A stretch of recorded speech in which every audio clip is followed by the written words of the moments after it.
anugerah-Mu, pekerjaan-pekerjaan-Mu yang ajaib dalam setiap kami anak-anak-Mu di tempat ini, Tuhan. Terima kasih Bapa, kami dalam kondisi yang luar biasa Tuhan, karena kami bersama-sama dengan Engkau, bukan karena kuat gagah kami, tapi karena karya-Mu Tuhan dalam hidup kami Tuhan. Kami boleh menikmati setiap karya-Mu, kami boleh menikmati setiap kuasa-Mu, kasih-Mu, anugerah-Mu Tuhan. Bapak, kami ucap syukur, berkati kami pada pagi hari ini dengan pengajaran firman-Mu Tuhan. Karena dengan firman-Mu itu yang memerdekakan hidup kami Tuhan, yang membuat kami Tuhan terlepas Tuhan dari segala beban dan masalah kami Tuhan. Kami ucap syukur Tuhan, di dalam nama Tuhan Yesus, Roh Kudus supaya memberikan hikmat, memberikan pengertian pada setiap kami. Terima kasih Bapa, di dalam nama Tuhan Yesus kita semua berdoa dan kita mengucap syukur. Haleluya. Amin. Kangen di saya sama suaranya. Buat Pondok Daud, luar biasa teman-teman. Apa kabar semuanya? Luar biasa. Ya, luar biasa. Mas Tonto yang luar biasa. Luar biasa. Makin besar aja. Luar biasa bebannya ya. Kita semua diberi kesehatan, amin. Amin. Kekuatan, kemakmuran, panjang umur, ya, awet muda diberkati, amin. Ya, sepanjang tahun 2021, siapa yang mengalami penyertaan luar biasa dari Tuhan? Amin. Amin. Ya, amin. Aminnya ragu-ragu sudah semua. Ya, ada yang belum kenal saya? Ya, saya anaknya Pak Ginting. Anaknya Pak Ginting. Samuel. Mas Tanto. Oh, sini biasanya panggil. Dan kami ketemu terakhir di Jogja, saya 2017 saya pindah ke Semarang. Ya, saya pindah ke Semarang untuk satu tugas merintis mentoring sebuah gereja. Pak ini pasti sudah tahu siapa yang mengirim saya, Pak Timotius Hardono. Ya, waktu itu kami ditugaskan untuk Semarang, sebagai sebuah gereja. Ada orang Semarang yang ingin ya kehidupannya dipakai Tuhan, yang ingin membuka gereja. Ya, diutuslah saya ke sana dan saya dan tim membangun gereja itu bersama-sama sampai 1 tahun selesai ditabiskan. Ya, baru saya tetap di dalam panggilan saya. Ya, amin. Amin. Banyak perjalanan-perjalanan saya selama saya mengikut Tuhan, selama saya mengerjakan panggilan Tuhan. Ya, makin hari tidak semakin melopro, Bapak Ibu Saudara. Tapi saya semakin bersemangat. Buktinya apa bersemangat? Makin bobotnya tambah besar. Ya, nggak stres. Ya, bersemangat walaupun tidak semuanya mulus. Bahkan kami mengalami banyak sekali hantaman-hantaman. Ya, tetapi saya percaya bahwa Tuhan itu luar biasa. Sebelumnya saya juga perkenalkan rekan saya Indri, Ya, kami bersahabat. Ya, kami bersahabat sudah puluhan tahun. Ya, dia sahabat istri saya juga dulu. Kami selalu melayani bersama-sama di kota-kota dimanapun kita selalu bersama-sama. Ya. Nah, dukung doa Bapak Ibu Saudara. Ya, untuk kedepannya kami juga akan menjadi calon saya. Amin. Amin. Amin. Aminnya nggak yakin? Amin. Ya, masih dalam tema Natal, tahun baru ini kan. Saya ingin sharing, ya, ya, apa yang selama ini kita alami ke belakang, ya, 2021. Saya hanya ingin tahun 2021 perjalanan kita bersama dengan Tuhan, ya, bersama dengan Tuhan itu yang kita ingat. Amin. Amin. Bukan pengalaman kita, bukan cara pikir kita, ya, bukan kepandaian kita, tetapi hidup bersama Tuhan itu yang terpenting. Walaupun kita seolah-olah gak merasakan, ya, selama 1 tahun ini, apakah Tuhan menyertai kita? Percaya nggak Tuhan menyertai kita selama sampai tahun ini? Amin. Percaya ya? Percaya. Buktinya apa Tuhan menyertai kita? Buktinya apa? Tidak perlu bukti Bapak Ibu Saudara. Amin. Percaya penting. Ya. Tuhan itu, Tuhan Yesus itu, ya, mau dipercaya sebagai Tuhan apa enggak? Dia tetap Tuhan enggak? Ya. Tetap Tuhan. Firman-Nya mau dipercaya kita sebagai firman kebenaran atau enggak? Dia tetap firman kebenaran. Amin. Amin. Ya. Jadi yang jadi patokan kita, pedoman kita adalah Yesus dan firman kebenarannya. Ya. Walaupun kita melangkah selama tahun ini, belum melakukan apa-apa, belum melakukan firman Tuhan, nggak usah tertuduh Bapak Ibu Saudara. Tinggal ke depan jalanin aja. Amin. Amin. Ya, jangan merasa, waduh, aku mengalami semua, aku mengalami mungkin kerugian, aku mengalami sakit penyakit karena kesalahanku. Ya, bukan, nggak usah cari kesalahan Bapak Ibu Saudara. Tapi kasih karunia Tuhan itu sudah diberikan dalam hidup kita. Amin. Ya. Nah, mengapa seolah-olah di tahun 2021 ini mungkin ada di antara kita merasa doa-doa kita nggak dijawab? Maaf saya buka ya, supaya kelihatan gantengnya. Ya, jadi kenapa kok aku ini orang Kristen ya? Kok sepertinya sama sih dengan orang yang lain di dunia ini? Kadang mengalami penurunan, kadang mengalami kenaikan, ya kan? Kadang turun lagi, terus kapan naiknya? Nah, kita heran, katanya Tuhan itu menyertai kita. Katanya orang Kristen itu disertai sama Tuhan. Dan Tuhan katanya tidak pernah meninggalkan kita. Tapi kok aku nggak pernah merasakan Tuhan itu ada. Kadang-kadang kita mungkin berpikir seperti itu, sebagian dari kita. Nah, di awal tahun 2021 dulu, ya Januari, tepatnya seperti sekarang ini, kita mungkin bersemangat ya, apalagi dengan khotbahnya Pak Ginting. Ya. Kita semangat menghadapi tahun 2021, pasti kita mengalami hal yang luar biasa bersama dengan Tuhan. Amin. Amin. Kemudian di tengah tahun, kok aku mengalami hal seperti ini ya? Kok aku sakit lah, aku rugi lah, ya kok stuck, nggak ada peningkatan apapun. Mulai terakhir 2021 kok tambah parah ya, apalagi pandemi kemarin. Banyak yang berjatuhan Bapak Ibu Saudara. Bahkan hamba-hamba Tuhan tutup banyak ya gerejanya. Apakah mereka nggak disertai Tuhan? Ya, jadi pertanyaan seperti itu. Nah, terus kemudian kesalahanku apa ini? Dosaku apa ini selama tahun 2021? Ya. Bapak Ibu Saudara, Tuhan Yesus turun ke dunia ya, mengampuni ya, karya salib itu di saat kita kudus atau masih berdosa? Masih berdosa ya.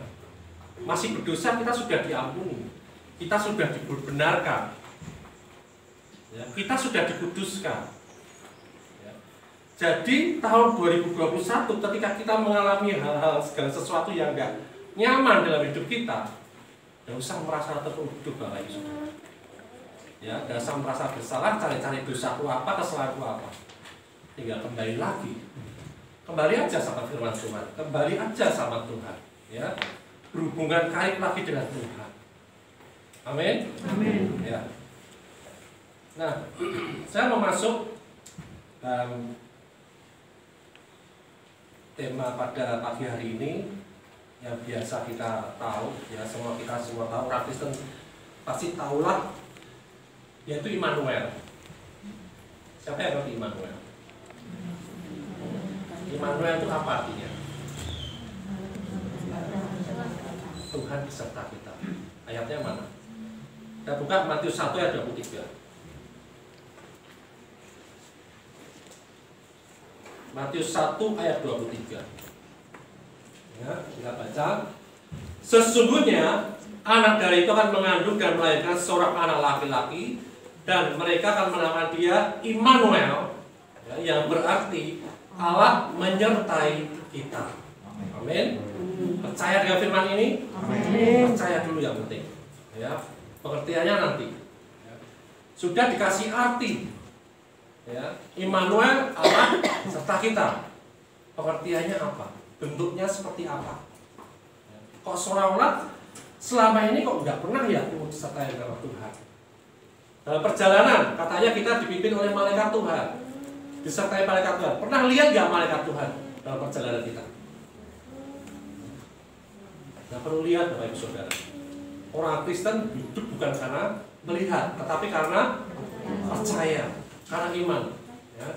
Nah, apakah Immanuel itu kapan terjadinya Immanuel itu? Apakah ketika Yesus lahir di dunia, waktu lahir di dunia sampai kehidupan Yesus sampai dia mati disalib?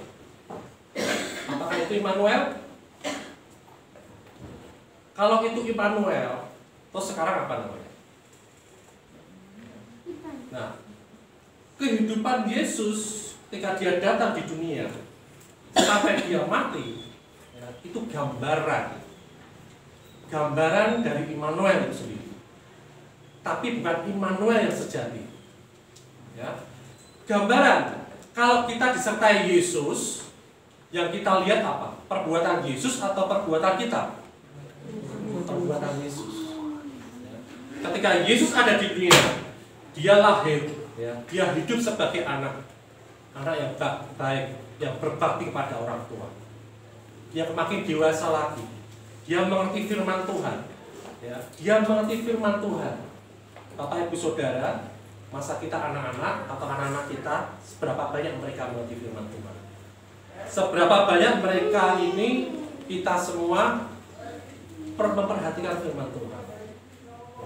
Nah, Yesus berbeda.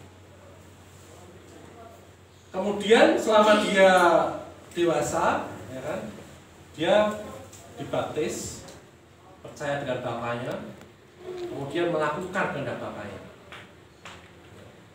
Pertama dia hidup benar, rajin, dia bergaul dengan firman Tuhan, dia dibaptis, percaya pada Bapaknya, dan melakukan kehendak Bapaknya.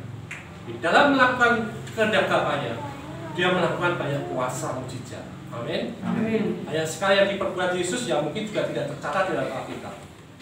Dia melakukan pekerjaan-pekerjaan besar. Dia membangkitkan orang mati, menyembuhkan banyak orang sakit, ya, menghibur banyak orang yang berbeban berat, melepaskan orang yang dalam tawanan. Itu yang dilakukan oleh Yesus. Sampai pada akhirnya selesai. Sampai pada akhirnya tuntas. Ya, di atas kayu salib, ya, dia berkata, sudah selesai. Ya, sudah selesai, sudah genap. Amin. Amin. Nah, kalau sudah genap, dia duduk di sebelah kanan Allah Bapa. Lah terus kita di mana? Apa kita masih panggil dia lagi untuk menyertai kita? Enggak, Bapak Ibu Saudara. Dia sudah bersama-sama dengan kita. Amin. Amin. Inilah Immanuel yang sejati. Ya. Kita lihat firman-Nya. Bapak Ibu Saudara, selama di dunia, apakah Yesus pernah gagal? Kelihatannya gagal dia. Tapi justru dia menyelesaikan kehendak Tuhan. Dia menyelesaikan panggilannya. Ya. Jadi kalau kita mau melakukan perkara-perkara yang besar, perkara-perkara yang ajaib, melakukan perkara-perkara mujizat, menyelesaikan kehendak Tuhan, menyelesaikan panggilan kita, berarti kita benar-benar harus Immanuel bersama dengan Tuhan. Amin. Amin. Ya, kita lihat di Matius 28 ayat 18 sampai 20. Matius 28 ayat 18 sampai 20. Ya, kita baca, kita lihat, kita mengerti. Disinilah Immanuel dimulai. Yesus mendekati mereka dan berkata, "Kepadaku telah diberikan segala kuasa di surga dan di bumi.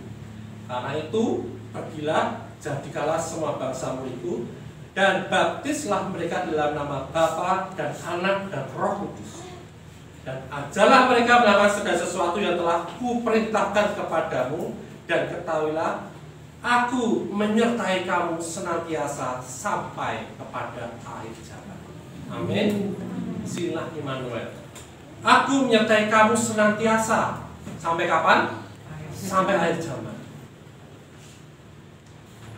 Walaupun Yesus sudah ke surga, tetapi di saat itu juga dia berkata, aku menyertai engkau, aku Immanuel, bersama-sama dengan engkau sampai akhir zaman. Ini benar-benar nyata, benar-benar real. Amin. Kita percaya dengan firman Tuhan, bukan yang kita lihat. Ya. Nah, kalau kita percaya itu terjadi dalam hidup kita, hal-hal yang berkaitan dengan itu semua pasti kita alami. Nah, disinilah saat Immanuel itu dimulai dengan sebenarnya, dengan sesungguhnya. Ya. Nah, kemudian dikatakan di situ, ketika kita menerima Yesus sebagai Tuhan dan Juru Selamat, ya, kita dinyatakan sebagai muridnya. Kemudian dengan perbuatan iman, dengan perbuatan iman percaya kita dibaptis. Kita dibaptis. Jadi ketika kita percaya sama Tuhan, percaya sama Yesus, ya, kita diselamatkan, hidup kita baru, menjadi ciptaan baru, ya. Kemudian kita menjadi murid, ya, menjadi ciptaan baru. Ciptaan baru dimulai dari mana? Saya menjadi ciptaan baru sama serupa dengan Kristus. Nah, Kristus itu kan langsing. Saya gemuk misalkan. Ketika menjadi ciptaan baru, apakah saya langsung jadi langsing? Kenyataannya tetap gemuk tetap bagus, saudara. Ya. Jadi yang berubah apa? Saat kita ini lahir baru, yang berubah kita melalui roh kita. Roh kita yang dirubah menjadi roh yang hidup. Amin. Menjadi ciptaan baru. Kita menjadi satu dengan Tuhan. Nah, di situ mulai terjadi perubahan identitas, Bapak Ibu Saudara. Saat kita menjadi orang Kristen, kita saat itu juga identitas kita berubah. Kita dibaptis dalam nama Bapa, Putra, dan Roh Kudus. Apa maksudnya ini? Inilah sebenarnya identitas kita, Bapak Ibu Saudara. Kita melakukan iman kita, percaya kita dengan dibaptis. Ya. Iman tanpa perbuatan itu sia-sia. Amin. Ya, baptis adalah perbuatan, pernyataan iman kita pada Kristus. Nah, kita dibaptis berarti kita mengakui kita dibaptis atas dasar apa? Ya. Di dalam nama siapa? Itulah identitas diri kita. Seperti apa? Dikatakan kita dibaptis dalam nama Bapa, Putra, dan Roh Kudus. Dalam nama Bapa, dalam Galatia 4 ayat 7 kita baca. Galatia 4 ayat 7. Jadi kamu bukan lagi hamba, melainkan anak. Jikalau kamu anak, maka kamu juga adalah ahli waris oleh Allah. Ya, amin. Kalau kita ini anak, ya, kita dikatakan ahli waris Allah. Roma 8 ayat 15. Roma 8 ayat 15 dikatakan, sebab kamu tidak menerima roh perbudakan yang membuat kamu menjadi takut lagi, tetapi kamu telah menerima roh yang menjadikan kamu anak Allah. Oleh roh itu kita berseru, ya Aba, ya Bapa. Di sekitar 3000 sekian agama di dunia, satu-satunya agama kepercayaan yang bisa memanggil Tuhannya Bapa cuma Kristen. Haleluya. Amin. Ya, tidak ada semuanya. Ya, kebanyakan aneh-aneh lah namanya. Ya. Nah, kita diberikan hak sebagai ahli waris kerajaan surga. Ketika kita percaya dibaptis, kita melakukan perbuatan iman. Saat itu juga kita percaya, kita bisa memanggil dia Aba, Bapa. Kita saat itu juga menjadi ahli waris. Amin. Kita menjadi ahli waris kerajaan surga, ahli waris Allah. Kira-kira apa yang nggak dipunyai oleh Allah? Ada nggak Tuhan itu nggak punya sesuatu tuh? Ada nggak? Kira-kira ada nggak? Ada. Tuhan nggak punya dosa. Amin. Tuhan nggak punya kelemahan. Tuhan nggak punya sakit penyakit. Jadi kalau saudara mengalami sakit penyakit, bukan dari Tuhan. Karena Tuhan nggak punya sakit penyakit. Dia menebus sakit penyakit. Amin. Amin. Supaya manusia mengalami kesehatan, supaya manusia mengalami kekuatan, kemakmuran. Ya. panjang umur, seperti Pak Gibran panjang umur. Ya, kita semua pengen dalam kondisi panjang umur kita tetap sehat. Amin. Kita makmur. Ya. Nah, itu status identitas kita sebagai anak-anak Allah. Ketika kita menjadi ciptaan baru. Ya. Nah, kalau kita sebagai anak, kita hidup sebagai anak. Ya. Hidup sebagai anak itu seperti apa? Pusat perhatian kita itu siapa? Bapak kita, amin. Ya, Bapak kita, bukan bapak tetangga, bukan yang lain-lain. Pusat perhatian kita Bapak kita. Dan siapa Bapak kita? Yesus Kristus, amin. Ya, jadi roh itu bersaksi bersama-sama dengan roh kita bahwa kita adalah anak-anak Allah. Ya, kalau kita mengakui ini, kita mengakui percaya. Ya, roh yang ada dalam hidup kita, roh kita ada dua, bukan dua ya, tapi satu. Satu itu mengandung dua, roh kita sendiri dan roh Tuhan. Ya, itu bersama-sama bersaksi bahwa kita ini anak. Sehingga Bapa melihat kita sebagai anak. Nah, kalau Bapa melihat kita sebagai anak, apa sih yang dia lakukan untuk anaknya? Ya, semua yang terbaik. Anaknya, ketika kita ini ditebus, ketika kita masih berdosa, kita ditebus menjadi benar, menjadi kudus. Kita dibenarkan dan dikuduskan bukan karena usaha kita, tetapi karena tebusan Tuhan, karya Tuhan. Jadi kalau kita sudah menjadi ciptaan baru, apakah kita bisa berbuat dosa? Masih bisa nggak berbuat salah? Masih bisa. Tetapi apa yang dilihat Tuhan? Yang dilihat Tuhan kita tetap benar dan tetap kudus. Karena dalam hidup kita ada roh anaknya. Amin. Ya. Jadi bukan karena kita sudah masih hidup dalam tutup, bukan karena kita masih berdosa, tetapi kita nggak ngerti aja caranya bagaimana hidup di dalam sebagai anak pada Bapa. Nah, makanya Tuhan memanggil kita sebagai apa? Sebagai murid. Supaya apa? Supaya kita ini belajar, diajari bagaimana cara hidup sebagai ciptaan baru. Nah, kita dipanggil sebagai murid, artinya kehidupan kita sehari-hari ya sebagai murid. Kita belajar tentang kebenaran itu, karena kebenaran itu yang memerdekakan kita. Kalau kita mau merdeka, kalau kita mau bebas, kalau kita mau melakukan kebenaran, berhasil, ya satu-satunya cara cuma kita menjadi murid, belajar tentang kebenaran. Bukan belajar dari pengalaman, bukan belajar dari kesusahan itu, bukan belajar dari apa yang selama ini ya, kita bangga-banggakan, enggak. Dari firman Tuhan. Karena ketika kita merenungkan firman Tuhan, semakin banyak hal yang Tuhan bukakan. Amin. Ya. Kalau kita tidak pernah merenungkan firman Tuhan, nggak bisa kita hidup dalam kebenaran. Walaupun kita sudah dibenarkan. Contohnya, kalau di sini, ya, di gereja ini, nggak bisa. Nah, kemudian sebagai anak, kemudian kita dibaptis di dalam putra. Siapa putra ini? Yesus itu sendiri. Ya, dalam 2 Korintus 5 ayat 17 sampai 18. 2 Korintus 5 ayat 17 sampai 18.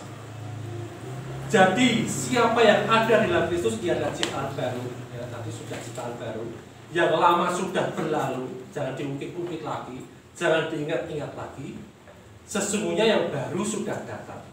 Dan semuanya ini dari Allah. Ya, yang baru ini dari Allah. Ya, bukan sebagian Allah, sebagian saya. Bukan sebagian Allah, sebagian saya, enggak. Ya. Semuanya dari Allah. Dengan perantaraan Kristus telah mendamaikan kita dengan dunia. Dan yang telah mempercayakan pelayanan pendamaian itu kepada kami.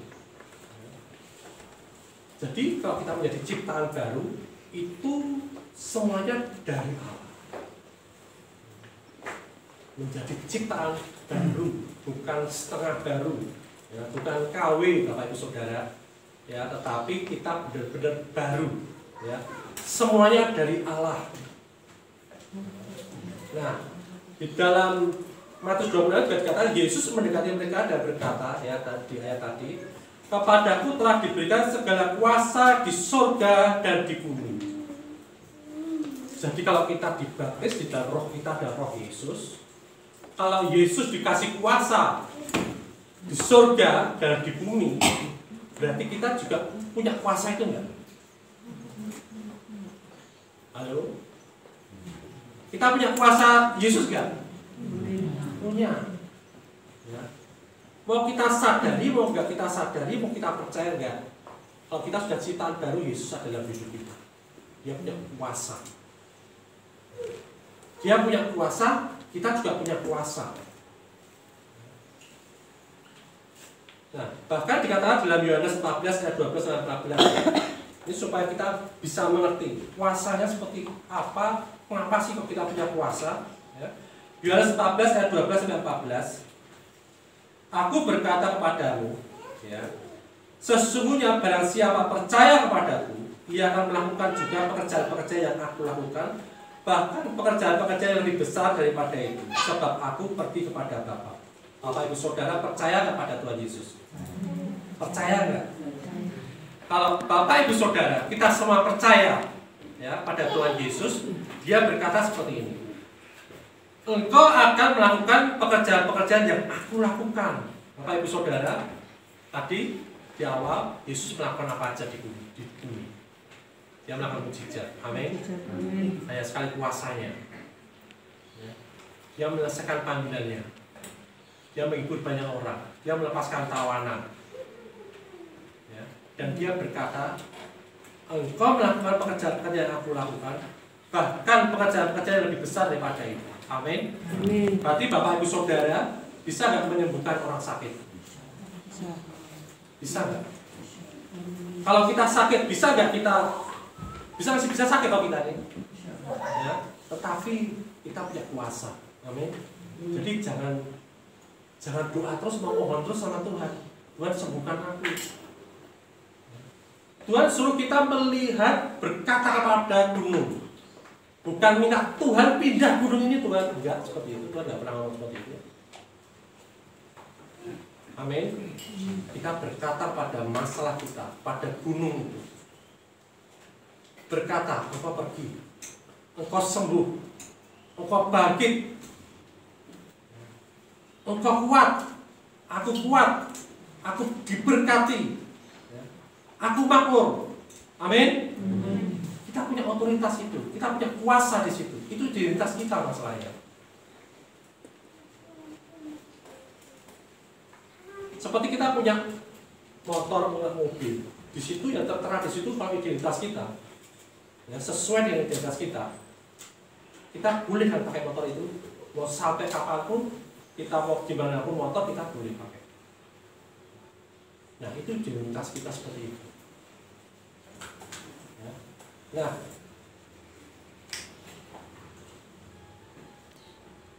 janganlah hendaknya kamu khawatir tentang apapun juga, tetapi nyatakanlah dalam segala hal keinginanmu kepada Allah dalam doa dan permohonan dengan ucapan syukur. Ya. Mas Tanto, kita harus berdoa, kita harus memohon. Iya benar. Kita harus berdoa, kita hubungan kita dengan Tuhan seperti itu. Yesus pun selama di dunia dia berdoa, dia memohon pada Bapa. Amin. Kita juga. Tapi bagaimana caranya? Ya. Di sini dikatakan di dalam Filipi 4 ayat 6 sampai 7. Filipi 4 ayat 6 sampai 7. Janganlah hendaknya kami khawatir tentang apapun juga, tetapi nyatakanlah dalam segala keinginanmu kepada Allah dalam doa dan permohonan. Dengan cara apa? Katakan di situ dengan cara apa? Ucapan syukur. Bukan permintaan-permintaan lagi, tapi ucapan syukur. Kenapa mengucap syukur? Kalau kita diberi, kita terima, apa yang kita akan 5.000 orang, dia mengucap syukur kepada Bapa. Karena dia tahu Bapaknya sudah melakukan semuanya untuk dia. Nah, kita juga anaknya. Hari demi hari kita penuhi hidup kita dengan ucapan syukur. Kalau kita mengucap syukur, pernah nggak dengan ucapan kita mengucap syukur dengan sedih, dengan stres, dengan khawatir? Tidak pernah. Kalau kita mengucap syukur, hati kita bergembira. Amin. Ya, kita senang, kita damai sejahtera. Karena apa? Kalau kita mengucap syukur, apa yang kita butuhkan semuanya, kita mohonkan semuanya, Bapa sudah lebih tahu dari kita, dan Bapa sudah memberikan semuanya kepada kita. Amin. Ya. Jadi itulah kita, identitas diri kita. Ya. Immanuel di situ. Ya. Kemudian di dalam Roh Kudus kita dibaptis. Roma 8 ayat 10 sampai 11. Kita belajar banyak firman Tuhan, ya, supaya ini kekuatan kita untuk kita menghadapi tahun 2022. Ya. Nah, Roma 8 ayat 10 sampai 11. Tetapi jika Kristus ada di dalam kamu, maka tubuh memang mati karena dosa. Tetapi roh adalah kehidupan dan karena kebenaran. Oleh karena kebenaran, ya. Dan jika roh dia, roh Kristus tadi, yang telah membangkitkan Yesus dari antara orang mati, diam di dalam kamu, luar biasa Bapak Ibu Saudara. Maka ia yang telah membangkitkan Kristus Yesus dari orang mati akan menghidupkan juga tubuhmu yang fana itu oleh rohnya yang diam di dalam kamu. Amin. Ya, ini luar biasa. Kita tidak cuma punya roh Tuhan, rohnya Tuhan, tidak. Ya, dengan roh Tuhan, Yesus, ya, kita bisa melakukan pekerjaan-pekerjaan yang luar biasa, yang hebat. Tetapi kita punya Roh Kudus, amin, yang membangkitkan Yesus waktu itu. Dia ada dalam hidup kita. Yang menghidupkan Yesus pada waktu itu ada dalam hidup kita. Artinya apa Bapak Ibu Saudara? Di dalam hidup kita semuanya tuntas. Roh Kudus ini yang menuntaskan, menolong Yesus menuntaskan segala pekerjaannya, ya, sampai dia bangkit lagi. Hidup kita ada Roh Kudus Bapak Ibu Saudara. Ya, itu yang akan menuntaskan segala pekerjaan Tuhan di dalam hidup kita. Amin. Ya, jadi nggak ada ragu-ragu lagi, nggak ada khawatir lagi. Dia akan menghidupkan tubuh kita yang fana itu menjadi hidup yang kekal, Bapak Ibu Saudara. Karena apa? Roh Kudus tinggal di dalam hidup kita. Ya. Bahkan dikatakan dalam bahasanya dia dinamos, seperti ledakan. Artinya apa? Dia nggak setengah-setengah. Roh Kudus mengerjakan segala sesuatu dalam hidup kita nggak setengah-setengah, Bapak Ibu Saudara. Ya. Dia selalu bersemangat, dia selalu antusias, dia selalu menginginkan kita mengeluarkan buah-buah, dan buah-buah kita terus sepanjang tahun. Amin. Ya. Buah roh itu nggak kita usahakan, Bapak Ibu Saudara. Kalau mangga, satu yang berbuah ya dia berbuah gitu aja, muncul dengan sendirinya. Nah, kalau kita mau berbuah roh, percaya di dalam hidup kita ada Roh Kudus. Percaya dalam hidup kita ada Roh Tuhan. Percaya dalam hidup kita ada kuasa, ada kehidupan. Ya. Nah, di situ kita dapat berbuah-buah roh, dan buah-buah roh itu akan dirasakan enak sepanjang tahun ini. Amin. Berdampak dalam hidup kita, berdampak bagi keluarga kita, berdampak dalam pelayanan kita, berdampak dalam teman-teman kita, saudara-saudara kita lain. Orang melihat buah-buah roh kita itu, merasakan itu, mereka seperti merasakan Kristus dalam hidup kita. Ya.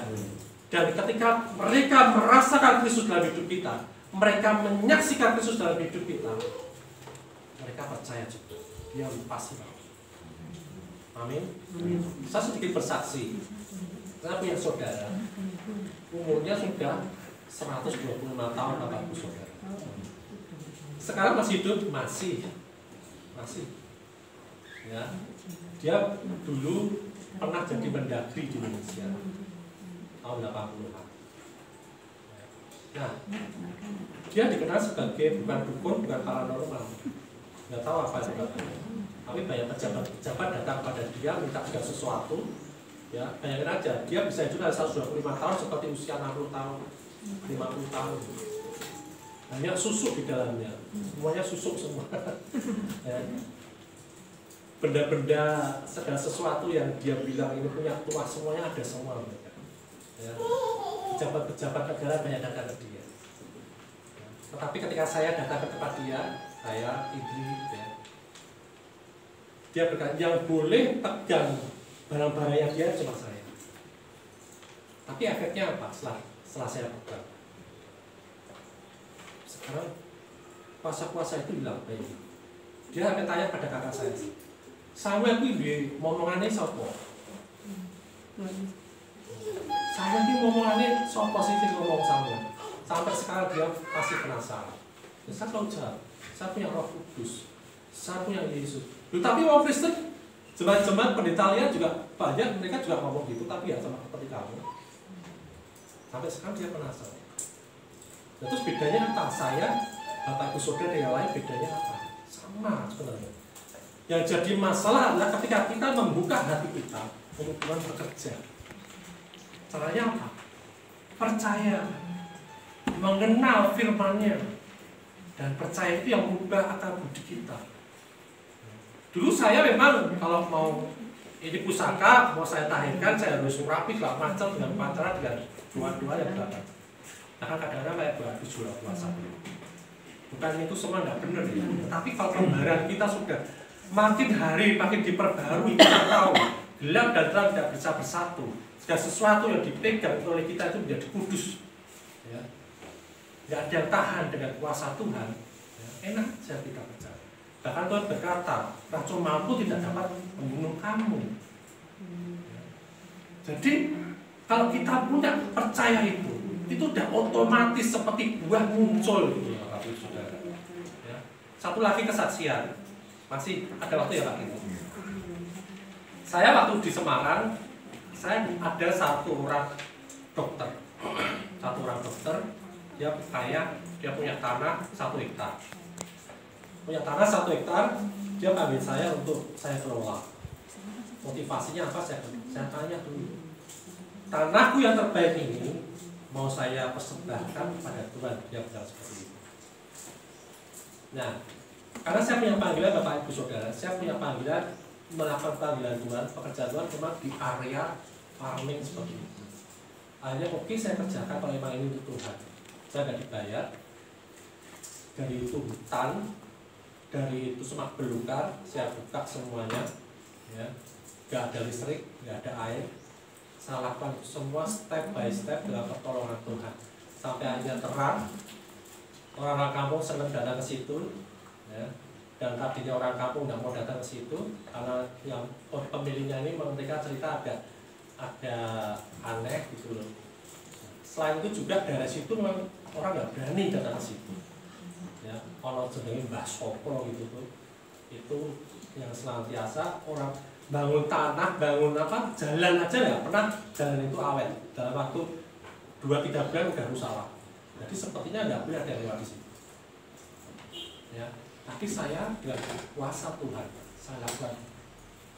Kalau dengan kuasa saya nggak mampu, Bapak Ibu Saudara. Saya sih apa gitu, nggak punya apa-apa.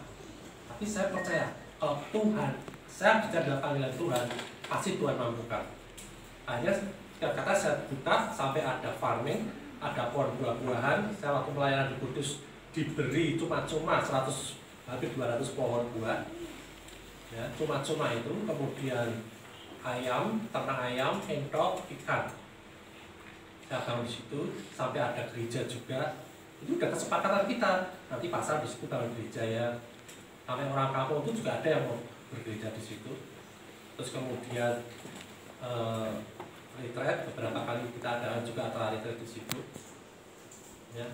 Nah, ketika saya mau buka gerbangnya pertama kali ya dengan Indri, malamnya Bapak Ibu Saudara, ketika saya di dalam kamar, tiba-tiba mendadak, tapi saya sudah rasakan dulu di dadakan saya ada sosok. Ya. Saya tidak pernah takut dengan hal itu semua. Ya saya hadapi aja, diam ya diam. Percaya dia ngajak ngobrol apa ngajak ngopi bareng ya ayo. Tapi kan nggak mungkin ya kan. Diam aja ya kan, diam. Ya. Cuma berapa menit kemudian hilang lagi. Nah itu seperti intimidasi. Jangan sampai sekali-kali mau buka darah itu. Tapi justru karena hal seperti itu saya tambah percaya, saya tambah semangat, tambah yakin. Ya. Nah Setelah kami ngelola itu semua, kata Bapak Ibu Saudara, yang punya tanah ya berbalik hatinya. Karena sudah terang, sudah bagus, sudah tertata rapi, banyak investor yang datang masuk pengen menguasai, ya kan? Nah dia pikir-pikir, wah ini kalau dibikin Samuel ini nggak selesai nih, ya kan? Kapan, ya kan? Ini ada investor duit gede, akhirnya dia beralih hati, ya udah, sudah tidak sevisi lagi, saya undur. Kalau sebagai Bapak Ibu Saudara, pengennya gimana? Marah-marah, jengkel, ya. Saya udah nggak dibayar, semua biaya di situ juga saya semuanya, dari listrik, air, semuanya biaya saya juga. Nah, tapi saya tenang aja. Tapi kalau yang namanya taburan, saya ambil Bapak Ibu Saudara. Pohon yang sudah saya tanam, yang sudah segede gini itu 2 tahun, saya lana itu 3 tahun. Itu sudah segede-segede sini. Jam 1 malam Bapak Ibu saya, kalau sudah dimampukan sama dia, cabut semuanya. Cabut semuanya, tidak ada satu pun yang tersisa, dan saya pindah ke kebunnya Mbak Kristi di Solo di Karanganyar. Saya mengalami banyak hal yang luar biasa. Ya udah, tapi saya tetap fokus saja dengan Tuhan.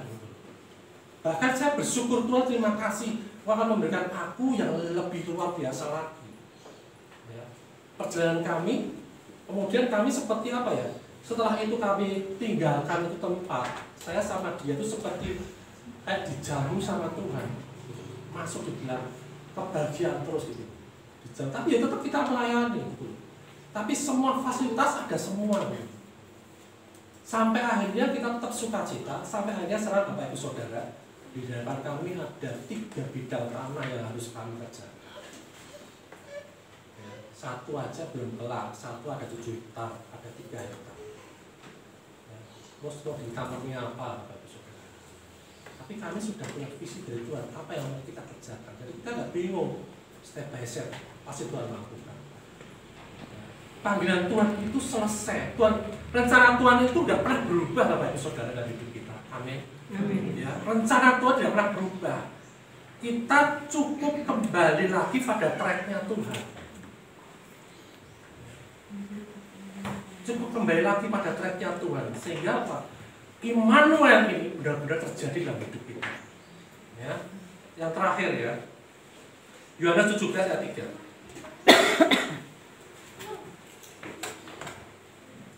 Yohanes 17 ayat 3 dikatakan, inilah hidup yang kekal itu. Ya, kita ini hidup yang kekal, yaitu bahwa mereka mengenal Engkau satu-satunya Allah yang benar dan mengenal Yesus Kristus yang telah Engkau utus. Jadi jangan menunggu-nunggu lagi, nanti setelah meninggal aku hidup kekal, Bapak Ibu Saudara. Dari sekarang Bapak Ibu Saudara, ketika Bapak Ibu Saudara mengenal Yesus, ya, menjadi satu dengan Dia, Bapak Ibu Saudara hidup yang kekal. Mulai dari sekarang, ya, kita tidak pernah mengalami kematian lagi. Amin. Ya, kita hidup kekal. Cuma daging kita nanti aja yang hilang, ya, yang selesai. Tapi roh kita terus hidup kekal. Nah, makanya mulai sekarang kita hidup di dalam kekekalan, ya, belajar hidup di dalam kekekalan seperti apa, ya. Satu-satunya yang bersifat kekal itu apa? Firman Tuhan. Amin. Amin. Itu yang menjadi makanan kita sehari-hari. Itu yang membuat kita kekal, ya, hidup di dalam kekekalan. Sehingga apa? Buah-buah yang kita keluarkan juga buah-buah kekekalan. Amin. Amin. Ya. Sehingga kita nggak bisa ditipu oleh iblis lagi seperti waktu zamannya Adam dulu. Iblis dulu menipu kita. Kalau engkau mau sama seperti Tuhan, engkau makan buah ini. Ya. Engkau makan buah ini, engkau menjadi sama seperti Dia, bisa tahu hal yang baik dan yang jahat. Padahal dari awal manusia diciptakan sudah segambar dan serupa dengan Tuhan. Amin. Amin. Ya. Tapi iblis berusaha, kata-katanya itu menipu kita, seolah-olah kita nggak punya apa-apa, seolah-olah kita miskin, seolah-olah kita sakit, seolah-olah kita lemah. Tapi kalau kita tahu identitas diri kita yang sebenarnya, kita kuat, kita sehat, ya, kita makmur, kita ahli waris kerajaan surga. Amin. Itulah Immanuel, Bapak Ibu Saudara. Jadi mulai kita hidup di dalam kekekalan, hidup di dalam firman kebenaran Tuhan. Tidak boleh ada sungguh-sungguh lagi, tapi mengucap syukur tiap hari. Amin. Mari kita berdoa. Tuhan Yesus, terima kasih atas apa yang sudah Engkau utarakan dari hatimu kepada kami semua, jemaat-Mu Pondok Daud. Terima kasih Tuhan, kami akan menghadapi tahun 2022 bersama dengan Engkau Tuhan. Dan kami percaya ketika bersama dengan Engkau Tuhan, kami tetap memanggil-Mu Bapa, karena kami anak-anak-Mu, kami ahli waris kerajaan-Mu. Engkau yang akan menjadi pembela kami, Engkau yang akan memberi pertumbuhan hidup kami. Makin hari kami meningkat, makin meningkat, makin meningkat. Kami tidak pernah turun. Dan kami mau hidup bersama-sama dengan-Mu Tuhan, melakukan segala perkara-perkara yang ajaib yang pernah Engkau lakukan di dunia ini, bahkan lebih besar lagi. Kami akan hidup di dalam kesehatan, kekuatan, kemakmuran, panjang umur, di dalam hidup yang diberkati, dan kami akan merubah banyak orang juga Tuhan. Hidup orang juga akan diberkati, hidup orang akan mengalami pemulihan kesembuhan, hidup orang akan mengalami pemulihan dalam kesehatannya, dalam kekayaannya Tuhan. Kami mengucap syukur Tuhan dalam hidup kami, rumah tangga kami, dalam pelayanan kami Tuhan. Engkau tidak pernah meninggalkan kami sedetik pun Tuhan. Bahkan walaupun kami tidak menyadari itu, tapi kami tetap percaya Tuhan, Engkau ada bersama-sama dengan kami. Engkau menjadi satu roh dengan kami Tuhan ketika kami mengakui Engkau sebagai Tuhan dan Juru Selamat.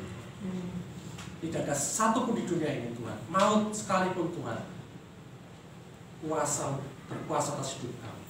Tetapi kuasa maut itu sudah kami injak di bawah telapak kaki kami. Terima kasih Bapak, kami mengucap syukur Tuhan. Kami mau hidup senantiasa mengucap syukur di dalam Engkau. Di dalam nama Tuhan Yesus, kita semua mengucap syukur berkata, Amin.